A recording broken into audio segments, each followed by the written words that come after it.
ಸಾಹಿತ್ಯದಲ್ಲಿ ಇನ್ನು ಮತ್ತೊಂದು ವಿಷಯಗಳು ಬರುತ್ತೆ. ಒಬ್ಬ ನಮ್ಮ ಈ ಕನ್ನಡ ನಾಡಿನ ಒಂದು ಸಂಭ್ರಮ ನಾವು ಆಚರಿಸಬೇಕಂದ್ರೆ ಎಲ್ಲಾ ಒಂದು ಕ್ಷೇತ್ರದ ಒಂದು ಇದನ್ನ ಅಳವಡಿಸಿಕೊಂಡು ನಾವು ಮಾತಾಡಬೇಕು. ಇಷ್ಟು ಹೇಳಿ ನನಗೆ ನನ್ನ ಭಾವ ದಿವಂಗತ professor K S Nisar Ahmed ಅವರು ಬರೆದಿರುವಂತ ಕವಿತೆನ ಒಂದು ಓದ್ಲಿಕ್ಕೆ ಹೇಳಿ ಅಂತ ಕೇಳ್ಕೊಂಡ್ರು. ಅವರ ಬಗ್ಗೆ ಒಂದು ಮಾತು ಹೇಳಲಿಕ್ಕೆ ಇಷ್ಟಪಡ್ತೇನೆ. ಅವ್ರು ಯಾವಾಗಲೂ ಒಂದು ಸಂದರ್ಭದಲ್ಲಿ ಅಥವಾ ಯಾವುದೋ ಒಂದು ವೇದಿಕೆಯಲ್ಲಿ ಬಂದಿದಾಗ ಮೊಟ್ಟ ಮೊದಲಾಗಿ ಅವರ ಕರ್ತವ್ಯ ಅಂತ ಹೇಳ್ಬಿಟ್ಟು ಅವರೊಂದು ನಮ್ಮ ರಾಷ್ಟ್ರಕವಿ ಕುವೆಂಪು ಅವರ ಬರೆದಿರುವಂತ ಪದ್ಯ ಯಾವಾಗಲೂ ಹೇಳಿ ಅವರ ಭಾಷಣ ಪ್ರಾರಂಭಿಸಿದ್ರು. ಅದು ಯಾವುದು ಪದ್ಯ? ಎಲ್ಲಾದರೂ ಇರು ಎಂದೆಂದಿಗೂ ನೀ ಕನ್ನಡವೇ ಸತ್ಯ, ಕನ್ನಡವೇ ನಿತ್ಯ. ಇದು ಕುವೆಂಪು ಬರೆದಿರೋದು. ಇದನ್ನ ನಾವು ಅಳವಡಿಸ್ಕೋಬೇಕು. ಮತ್ತೆ ನಿಸಾರ್ ಅವರು ನಾನು ಕುಟುಂಬಕ್ಕೆ ಸೇರಿದ್ದೇನೆ. 40 ವರ್ಷದ ಬಾಂಧವ್ಯ. ಇದರಲ್ಲಿ ನಾನು ಅವರ ಕುಟುಂಬದ ಸದಸ್ಯ ಅಂತ ಹೇಳಿಕ್ಕೆ ಇಷ್ಟಪಡೋದಿಲ್ಲ.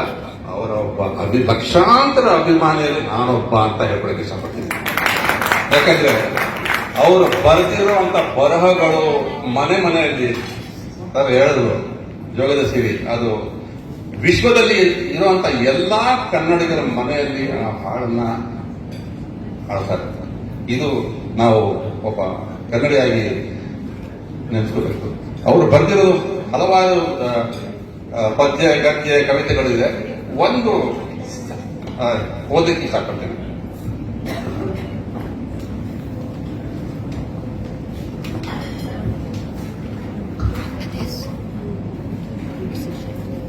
ನನಗಂತೂ ಈ ರಾಜ್ಯೋತ್ಸವದಲ್ಲಿ ಈ ಪದ್ಯ ಬಹಳ ಸೂಕ್ಷ್ಮ ಅಂತ. ಕನ್ನಡವೆಂದರೆ ಬರೀ ನುಡಿಯಲ್ಲ, ಹಿರಿದಿದೆ ಅದರ ಅರ್ಥ. ಕನ್ನಡವೆಂದರೆ ಬರೀ ನುಡಿಯಲ್ಲ, ಹಿರಿದಿದೆ ಅದರ ಅರ್ಥ. ಜಲವೆಂದರೆ ಕೇವಲ ನೀರಲ್ಲ, ಅದು ಪಾವನ ತೀರ್ಥ, ಪಾವನ ತೀರ್ಥ. ಕನ್ನಡವೆಂದರೆ ಬರೀ ನಾಡಲ್ಲ, ಕನ್ನಡವೆಂದರೆ ಬರೀ ನಾಡಲ್ಲ, ಭೂಪಟ, ಗೆರೆ, ಚಕ್ಕೆ. ಮರವೆಂದರೆ ಬರೀ ಕಟ್ಟಿಗೆಯ, ಶ್ರೀಗಂಧದ ಚಕ್ಕೆ, ಶ್ರೀಗಂಧದ ಚಕ್ಕೆ. ಕನ್ನಡ ಬರೀ ಕರ್ನಾಟಕವಲ್ಲ, ಅಸೀಮ, ಅದು ಅಧಿಗಂತ. ಕನ್ನಡ ಬರೀ ಕರ್ನಾಟಕವಲ್ಲ, ಅಸೀಮ, ಅದು ಅಧಿಗಂತ. ದೇವರು ಕೇವಲ ವಿಗ್ರಹವಲ್ಲ, ಅಂತರ್ಭಾವ ಅನಂತ, ಅಂತರ್ಭಾವ ಅನಂತ.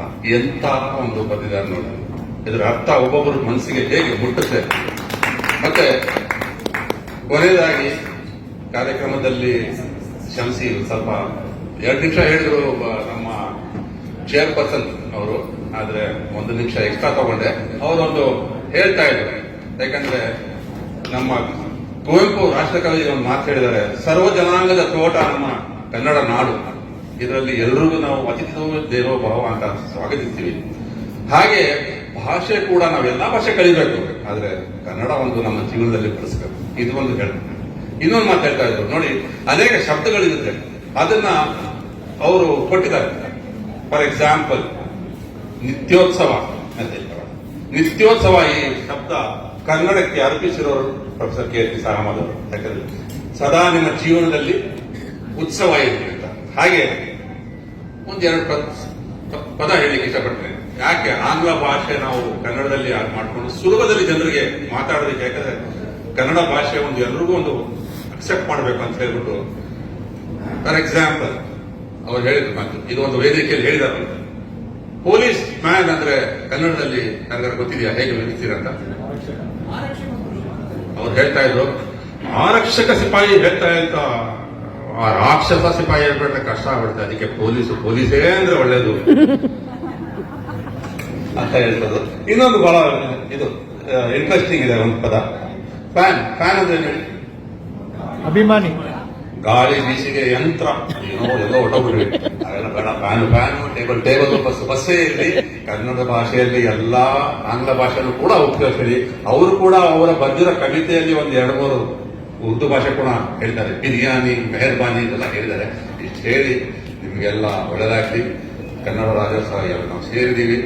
ಕನ್ನಡಿಗರು, ಬಂಧುಗಳು, ದೇವರು ಒಳ್ಳೇದು ಮಾಡಿ. ಜೈ ಕರ್ನಾಟಕ, ಜೈ ಹಿಂದ್, ಜೈ ಕನ್ನಡ.